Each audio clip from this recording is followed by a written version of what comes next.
이번 논란의 핵심 당사자이신데 심경이 어떻습니까? 사실이 아니기 때문에 고소를 했습니다. 이런 엄청난 불장난을 누가 했는지 또 그 불장난을 춤춘 사람들이 누군지 다 밝혀지리라고 생각합니다. 네, 불장난의 춤을 춘 배우는 누구라고 생각하시는 겁니까? 검찰 수사 결과를 지켜보시면 알 겁니다. 네, 저는 지금 검찰에서 지금 저를 조사하고 있는데, 저것도 하고 있고 그런데 제가 무슨 검찰을 소개하겠어요. 저는 검찰을 지금 검찰만 지금 믿고 있는 상황인데요. 예. 제가 무슨 뭐가 있겠습니까? 끝발이 있습니다. 뭐가 있습니까? 그냥 오로지 민간인으로서 지금 검찰이 다르게 수사할 것만 바랄 뿐이죠. 저는 억울한 거 외에는 할 말이 없습니다. 목소리 듣고 괜찮으신가 봐요?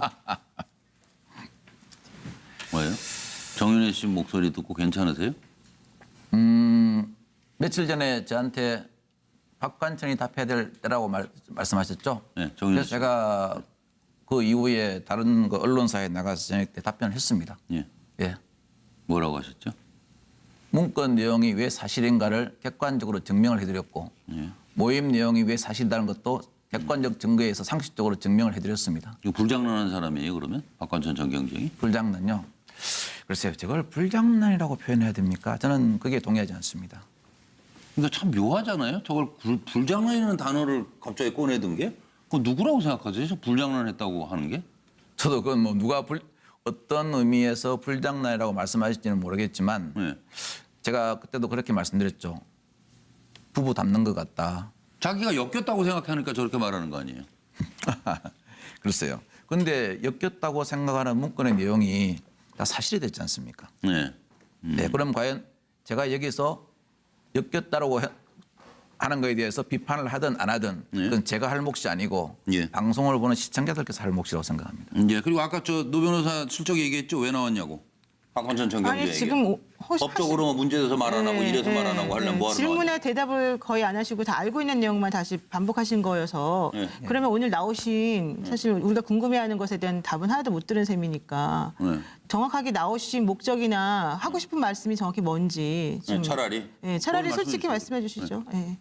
제가 저희가 물론 섭외를 해서 나오신 거죠. 본인이 안 나오겠다는 거. 제가 본인이 답할 수 있는 거 하나 여쭤보겠습니다. 아니 잠깐만 질문에 답을 한번 질문에 해보시고. 대해서 답을 예. 해주셔야죠. 제가 지금 이 단계에서 말씀드릴 수 있는 것은 여러 번 나와가지고 다 이야기한 걸로 제가 지금 생각하고 있습니다. 예. 물론 이제 시청자분들께서도 더 상세한 걸 알고 싶으시고 또 그러실 다른 거예요. 분들도 그렇고 그 심정은 저도 충분히 공감하고 있습니다. 하지만 제가 지금 말씀드리는 한계가 어떤 제가 재조사를 받는 과정에서 드릴 수 있는 말씀과 그다음에 이렇게 언론에서 나와서 공식적으로 드릴 수 있는 말씀은 조금 이렇게 차이가 있을 수밖에 없다는 것을 조금 양해해 주시기 아니요, 바랍니다. 다른 언론에서는 다 밝히셨는데 여기서는 다른 언론에서 밝혔다는 말만 하시니까 무엇을 밝히셨는지 궁금해서. 워낙 밝힌 내용이 많아가지고요. 예. 다 정리를 갖다가 하기가 조금 그렇네요. 그 본인 구속영장에 보면 예. 허위 경위서를 만들어서 전혀 관계없는 사람을 유출자로 몰아 처벌을 요구했다 해서 무고도 들어있다. 예. 이래 돼 있는데 그 내용이 어떻게 된 겁니까? 그 내용요. 처음에 2014년도 4월 5월에 청와대 행정관에 대한 그 보도가 나옵니다. 그때 바로 저를 찍더군요. 근데 제가 그때 아니라는 문자 내용을 가지고 있었거든요. 제가 아니라는 결정적인 증거를 가지고 있었습니다. 아니라고 그랬는데도 저를 보고 하면서 뭐라고 했냐면은 진범을 찾아내지 않으면은 당신이 진범이다라고 그런다. 청와대 분위기는. 그래서 제가 진범을 찾아내기 시작했습니다. 그래서 당시에 그걸 보도했던 이제 그 기자분과 접촉을 해서 청와대 문건이 나가고 그다음에 이 문건이 어떤 경위로 나갔는가에 대해서 제가 다 이야기를 들었죠. 깜짝 놀랐습니다. 그래서 제가 바로 조홍천 비서관을 찾아가서 이게 큰 문제가 있다. 이건 빨리 청와대 보고해서 이에 대한 조치를 취해야 된다. 조치를 취한다는 게 어떤 면을 보면은 시청자께서 볼 때는 막는다. 언론을 막는다. 이렇게 생각할 수도 있겠지만 이제 공무원이 몸에 밴지 않습니까? 그러면 이건 어쨌든 민감한 건이기 때문에 더 이상 언론에 보도되는 걸 막아야 된다는 게 제 생각이었죠. 그래서 제가 보고서를 작성해 줍니다. 그 들은 내용을 그대로 하고 증거를 회수한 문건하고 그 문건에 대해서 이제 드렸는데 나중에 저 정윤회 문건이 소위 언론에 공개되지 않습니까? 공개됐죠. 공개되고 어떤 정치인께서 예전에 이런 이걸 유출을 암시하는 이런 하인리 법칙 같은 이런 게 있었는데 이런 문건이 보고됐는데 왜 회수를 안 하고 아무 조치를 안 했느냐라고 하니까 그날 저녁 때 바로 저한테 무고죄가 추가되더라고요.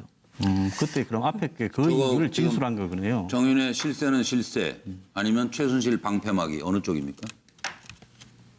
최순실이 방패막이로 쓰인 거예요? 아니면 정윤회가 실세는 실세였어요? 제가 문건에 제가 보고서에 명시한 대로 저는 그때 제가 지득한 정보에 의하면? 사실과 사실에 그다음에 정보 분석, 예, 예. 에 의하면 정보 분석과 제 판단에 의해서 저는 제 양심껏 보고서를 작성한 거죠. 그러면 저게 아니- 국정농단의 주체가 주역을 굳이 따지면 예, 최순실과 이제 정윤회가 있잖아요. 예. 그러면 어느 정도 비율인 건가요? 이게 그 보고서에 따르면 예를 들면 5대5 정도 되는 건가요? 아니면 7대3 정도 되는 건가요? 그렇게 뭐 딱딱 수치적으로 말씀드리기가 곤란하지만요. 저 두 분은 그 비선실세라는 그 국정 개입에 대해서는 저는 메비우스의 띠라고 생각합니다. 한 편이네, 한 통속이네 결국. 네, 이게 돌고 돌다 보면 또 이렇게 연결되고 저렇게 연결돼 가지고 예. 그럼 지금도 연결돼 있다고 보세요? 이 부부가? 뭐 제가 안 본 상태에서 연결되었다고 말씀드리긴 뭐 하지만 네.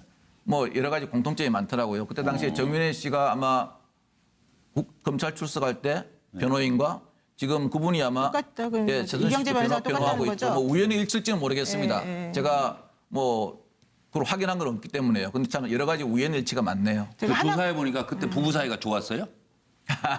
개인적인 사생활에 대해서 제가 어떻게 말씀드리겠습니까? 하나만 제가 여쭤볼게요. 예. 지금 대법원 판결을 지금 남겨두고 계시고 예. 어쨌든 미결구금에서 500일을 채우셨는데 그렇다면은 이제 우리가 형사소송법에서요 재심을 할 수 있는 사유 중에 하나가 나를 유죄로 만든 증거가 잘못된 증거에 의해서 내가 유죄가 되었다. 예. 혹은 뭐 잘못된 뭐 판결이나 이런 것 때문에 유죄가 되었다면 재심을 청구할 수 있다고 되어 있거든요. 아, 그래요? 근데 지금 말씀하신 거에 의하면 검찰도 수사를 이상하게 한 거고 법원도 사실 잘못된 판단을 한 것으로 지금 보여지는데 그렇다면 이게 재심 사유에 해당이 될 수도 있을 것 같은데 어떠세요? 혹시 그런 의사도 있으세요? 아직까지 뭐 대법원 판결이 안 났기 때문에 확정이 안 됐지 않습니까? 대법원에서 판결하는 것을 보고 저는 왜냐하면은 재판을 받는 입장입니다. 받는 입장에서는 어떠한 일이 있더라도 사법부의 판단은 존중해서 생각합니다. 때문에 판단을 기다리는 입장이지 내가 만약 이렇게 판결하면 이렇게 하겠다 이런 말 하는 것은 자칫하면 사법부를 부정하는 거거든요. 네. 제가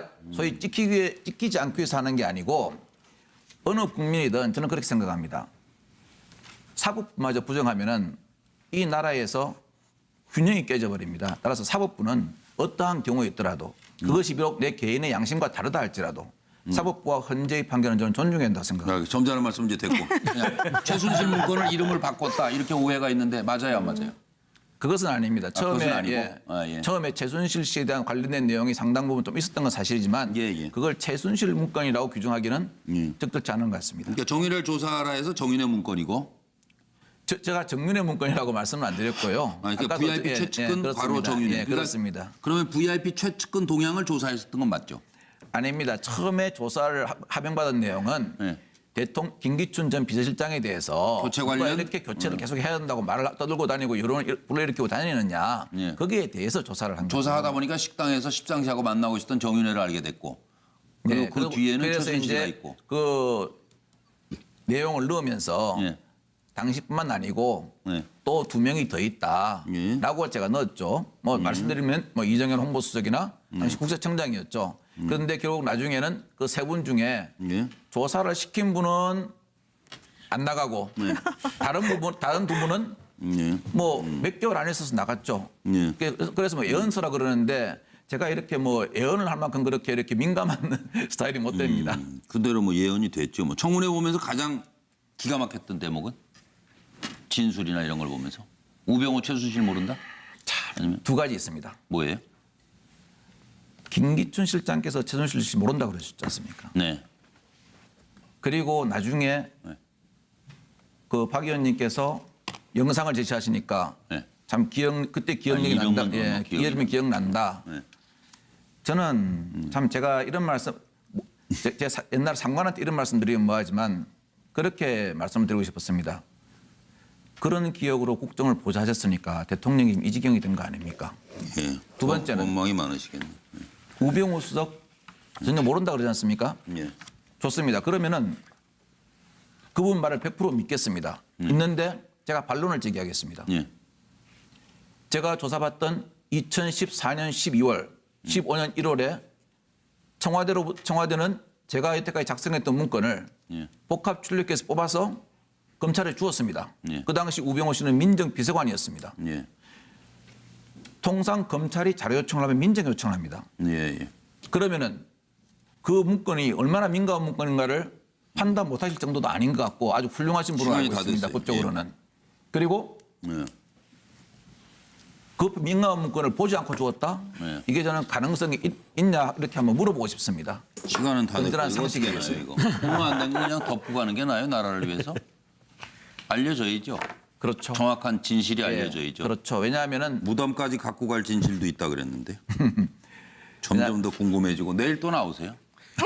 이거 뭐 도저히 안 되겠어요. 왜냐하면 예. 이것도 책임이 있다고 얘기를 했으니까 내일 후반부에 다시 모시도록 하겠습니다. 시청해주신 여러분 고맙습니다.